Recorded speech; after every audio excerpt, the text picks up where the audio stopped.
গত ২৪ ডিসেম্বর থেকে শুরু হয়েছে শিলচর নৃত্যায়নের বিশেষ কর্মশালা।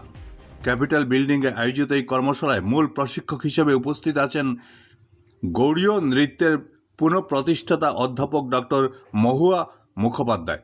শাস্ত্রীয় ঐতিহ্যকে নতুন প্রজন্মের কাছে পৌঁছে দেওয়াই এই আয়োজনের মূল লক্ষ্য বলে জানান নৃত্যায়নের অধ্যক্ষ চন্দন মজুমদার।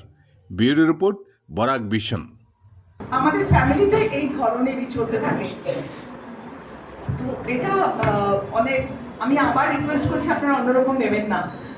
আমার মনে হয় আপনারা বাচ্চাদের স্বাভাবিকভাবে বাড়তি আনন্দের সঙ্গে খেলতে দিন, পড়তে দিন প্রচন্ডভাবে, এবং নাচটা করতে দিন বা গান যে যেটা শেখে শেখার বাকি যাই করুন।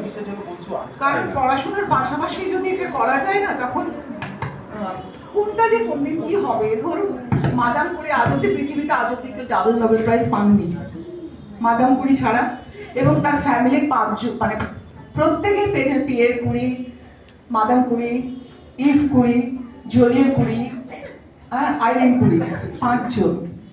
তিনি রাতের পর রাত পোলকা মার্জুকা নাচতেন। আইনস্টাইন ভীষণ ভালো বেহালা বাজাতেন। বাদল সরকারের 100 বর্ষ তিনি ফার্স্ট ক্লাস ফার্স্ট ইঞ্জিনিয়ারিং ছেড়ে দিলেন, নাটক করতে লাগলেন, এবং নতুন ভাঙচোর আলা নতুন ফর্মে নাটক করলেন। আমাদের শচীন তেন্ডুলকর 6 অব্দি পড়াশুনো। তাই জন্য না, কার যে কোনটা হবে। আমি নিজে 11 বছর ক্যালকাটা ইউনিভার্সিটি কলেজে পড়িয়েছি, আমার জেনেটিক্সে পিএইচডি। আজকে নাচের জন্য সারা পৃথিবীতে যেতে হচ্ছে। তাই কোনটা যে প্রাইম হয়ে যাবে আর এটা কিন্তু আমরা কেউ জানি না, কোনটা সুনির্দিষ্ট।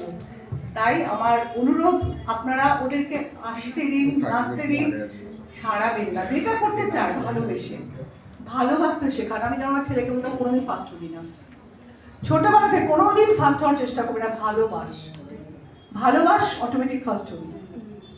আমরা এটাই ভুলে গেছি, ফার্স্ট হ।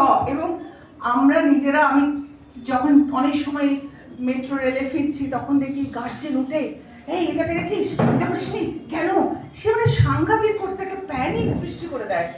তখন আমি ভাবি উনি কি রেজাল্ট করতেন, কেন এটা চাপিয়ে দিচ্ছে।